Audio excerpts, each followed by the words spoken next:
नमस्कार, आप देख रहे हैं द क्रेडिबल न्यूज। मैं हूं शालिनी। क्या स्वामी अविमुक्तेश्वरानंद की गिरफ्तारी अब तय है? क्या उन्हें किसी बड़ी साजिश के तहत फंसाया जा रहा है या फिर सत्ता से सवाल पूछना उन्हें भारी पड़ गया है?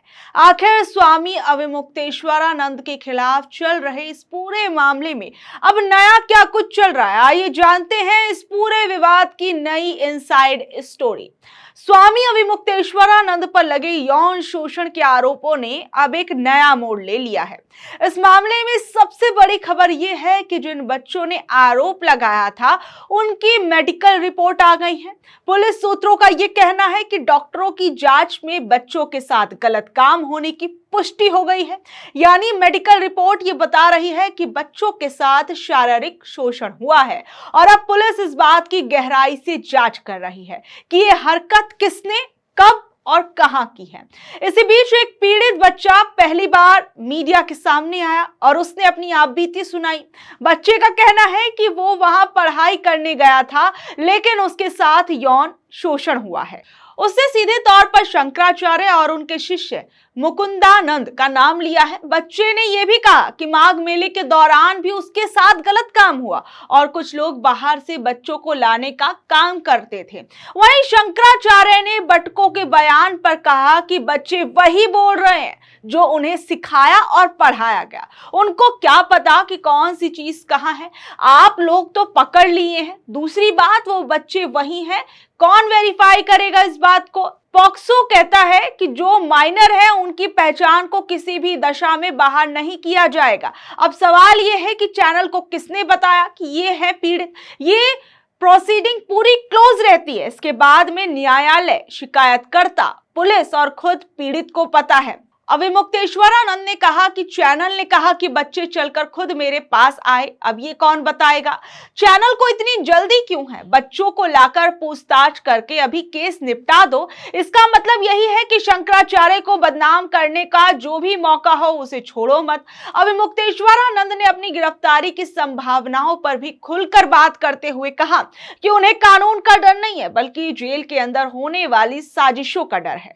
उन्होंने कहा कि उनके करीबियों का मानना है कि अगर पुलिस उन्हें गिरफ्तार करके ले जाती है तो वहां उन्हें जहर का इंजेक्शन दिया जा सकता है या उनके साथ कोई अनहोनी हो सकती है, क्योंकि पहले भी ऐसी कई घटनाएं जो हैं वो सामने आ चुकी हैं जहां जेल में कैदियों के साथ गड़बड़ी की गई।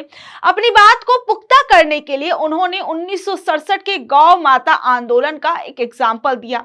उन्होंने कहा कि उस समय केंद्र सरकार ने गायों को बचाने की मांग कर रहे भक्तों पर भी गोलियां चला दी थी और उनके गुरु स्वामी करपात्री जी महाराज व स्वामी कृष्ण बोधाश्रम जी जैसे बड़े संतों को जेल में डाल दिया गया था।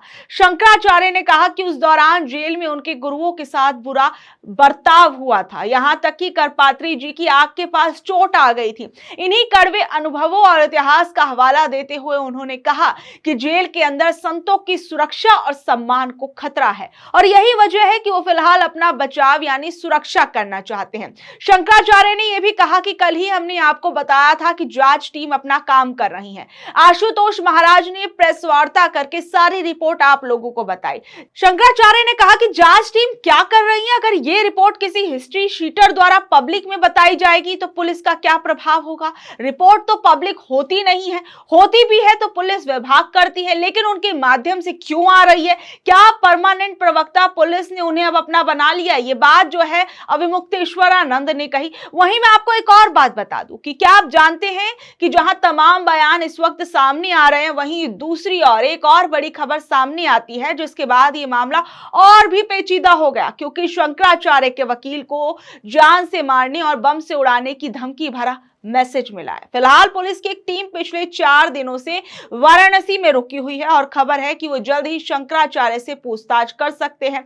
शिकायत करने वाले आशुतोष महाराज का कहना है कि उनके पास सारे सबूत हैं और बच्चों को इंसाफ मिलकर रहेगा। अब शुक्रवार को ये मेडिकल रिपोर्ट कोर्ट में पेश की जाएगी जिसके बाद आगे की कार्रवाई जो है वो तय होगी।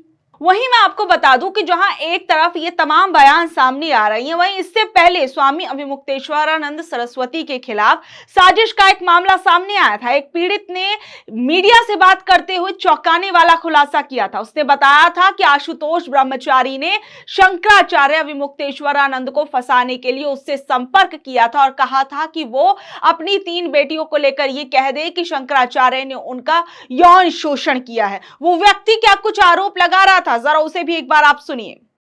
उन्होंने आशुतोष पांडे जी को फोन लगाया और बात उन्होंने कराई तो उन्होंने उधर से आवाज आई कि मैं आशुतोष पांडे बोल रहा हूँ, पहचाने हूँ? नहीं पहचान पाए। तो फिर उन्होंने कहा आशुतोष पांडे याद करिए, तो हमने कहा अच्छा दादा प्रणाम।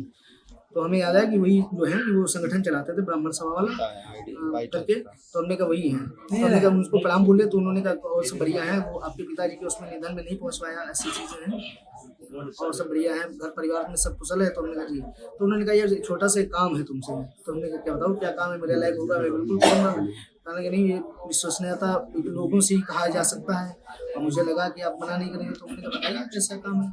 तो उन्होंने कहा यार एक स्वामी जी है, वो जरा परेशान करते रहते, उनको यार सही करना है। तो उन्होंने कहा बताओ। तो कहने लगे वो तुम्हारी बच्चियां हैं यार, उनसे यार वो लिखवाना। तुमने कहा मेरी बच्ची बहुत छोटी है, कैसी बात है, तो आप बहुत बड़े, ऐसी भाई साहब आपको शोभा नहीं देता है। तो कहने लगे नहीं अरे यार तुमसे कह रहे हैं, हम तुम्हारी सुरक्षा की गारंटी ले रहे हैं, तुम्हें हर तरीके से जो है पैसे से टके से सारी चीजें हम आपकी मजबूत करें। हमने कहा मेरे पास भैया हमारे पास गाड़ी है, घर है, मकान है, सब कुछ है। हमने कहा मुझे इस चीज की आवश्यकता नहीं है, ना मैं ऐसा कर पाऊंगा।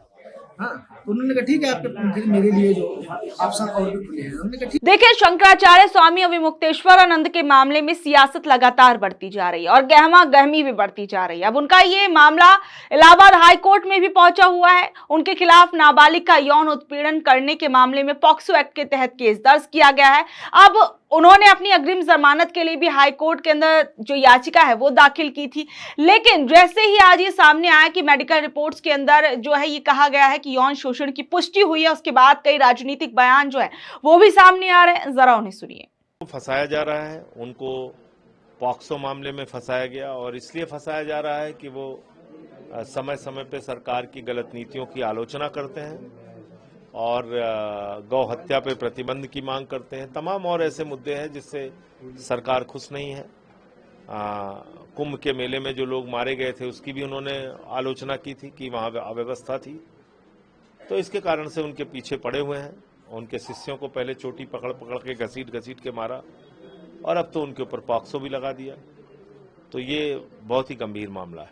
देखिए, पूज्य शंकराचार्य जी की गरिमा गिराने का मैं समझता हूँ जिस तरीके से प्रयास किया उत्तर प्रदेश सरकार ने, उत्तर प्रदेश के मुख्यमंत्री ने, ये पूरे सनातन धर्म के लिए शर्म की बात है, अशोभनीय बात है। और मैं समझता हूँ सनातन को मानने वाला हर व्यक्ति शंकराचार्य का जो स्थान है, जो सम्मान है, जो मान है, जो मर्यादा है, उसका हनन जो कोई भी करेगा उसको सबक सिखाएगा। आशुतोष महाराज ने अखिलेश जी के ऊपर भी सवाल उठाए हैं, वो उनके शंकराचार्य से गलत कदम उठा रहे हैं, इनके ऊपर गलत मतलब वो कर रहे हैं। देखिए, माननीय अखिलेश यादव जी को किसी से प्रमाण लेने की आवश्यकता नहीं है। वो सम्मान करते हैं सभी धर्मों का, शंकराचार्य जी का भी सम्मान करते हैं, सनातन धर्म का भी सम्मान करते हैं। केदारेश्वर मंदिर भी बनाए हैं, भगवान कृष्ण का भी मंदिर बनाए हैं, बजरंगबली का भी मंदिर बनाए हैं। हम अपने मुस्लिम भाइयों की धर्म की जितनी भी मान्यताएं हैं उनका भी सम्मान करते हैं।